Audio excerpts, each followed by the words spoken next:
মৰমৰ ছাত্ৰ-ছাত্ৰীসকল, তোমালোকে জানানে আমাৰ প্ৰয়োজনীয় বিভিন্ন কাম-কাজসমূহ কেনেকৈ কৰা হয়? আমাৰ প্ৰয়োজনীয় বিভিন্ন কাম-কাজসমূহ কৰিবলৈ কিছুমান অনুষ্ঠান প্ৰতিষ্ঠান আছে।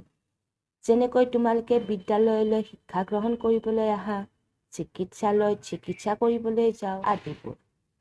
আজি আমি এনেকুৱা কেইটামান অনুষ্ঠান প্ৰতিষ্ঠানৰ বিষয়ে জানিবলৈ চেষ্টা কৰিম দেই। এই ছবিখনলৈ চোৱাচোন। এইটো হ'ল ডাকঘৰ।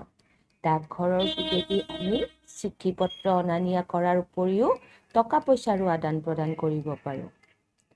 ডাকঘৰৰ চিঠি পত্ৰ টকা পইচা আদি বিলোৱা মানুহজনক ডাকোৱাল বোলে। আৰু ডাকঘৰৰ সকলোবোৰ কাম চোৱা চিতা কৰা মানুহজনক পোষ্টমাষ্টাৰ বোলে। কিছুমান ডাকঘৰত যোগাযোগ ব্যৱস্থা যেনে টেলিগ্ৰাম, টেলিফোন আদিৰো সুবিধা থাকে। ফেক্স এক আধুনিক যোগাযোগ ব্যৱস্থা। কোনো ডাকঘৰত ফেক্সৰ ব্যৱস্থাও আছে। এতিয়া এইখন ছবিলে চোৱাচোন। কি হয় বাৰু? এইখন হ'ল চিকিৎসালয়। ইয়াতে ৰোগীক চিকিৎসা কৰা হয়। ৰোগীৰ চিকিৎসাৰ বাবে ঠায়ে ঠায়ে চৰকাৰী আৰু বেচৰকাৰী চিকিৎসালয় আছে। চিকিৎসালয়ত ৰোগীৰ চিকিৎসাৰ বাবে ডাক্তৰ আৰু ৰোগীক চোৱা চিতা কৰাৰ বাবে নাৰ্ছ থাকে। আৰু জীৱ-জন্তুৰো চিকিৎসালয় আছে আৰু সেইবিলাকক পশু চিকিৎসালয় বুলি কোৱা হয়।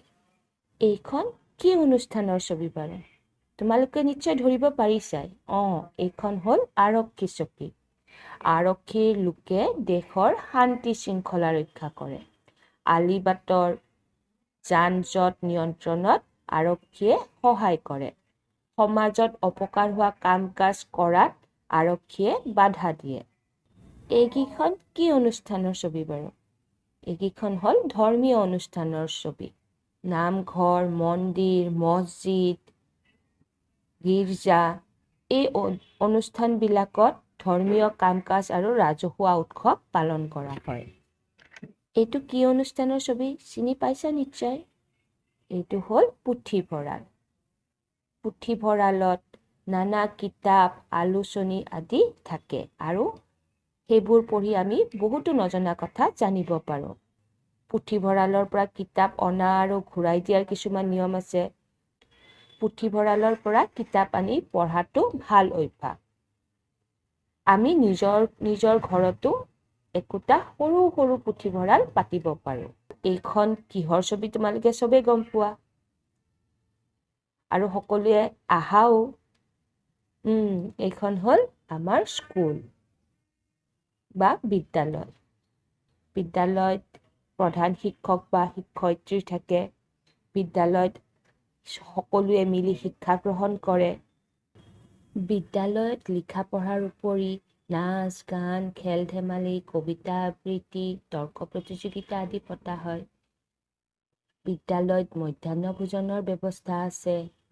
নিজৰ ল'ৰা-ছোৱালীয়ে পঢ়া-শুনা আৰু আন দিশত কিমানখিনি আগবাঢ়িছে সেই বিষয়ে জানিবলৈ অভিভাৱকসকল বিদ্যালয়লৈ আহে।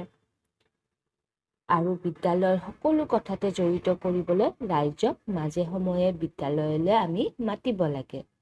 বিদ্যালয়ৰ উন্নয়নৰ কাম যেনে ঘৰ-দুৱাৰ মেৰামতি কৰা, বিদ্যালয়ত বেৰ দিয়া, খোৱা পানীৰ ব্যৱস্থা কৰা, শৌচাগাৰ আৰু প্ৰস্ৰাৱগাৰৰ নিৰ্মাণ কৰা আদি কামতো ৰাইজে সহায় কৰিব লাগে।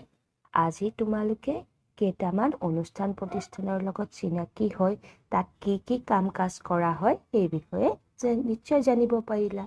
তেনেহ'লে আজি ইয়াতে সামৰোঁ। বাই।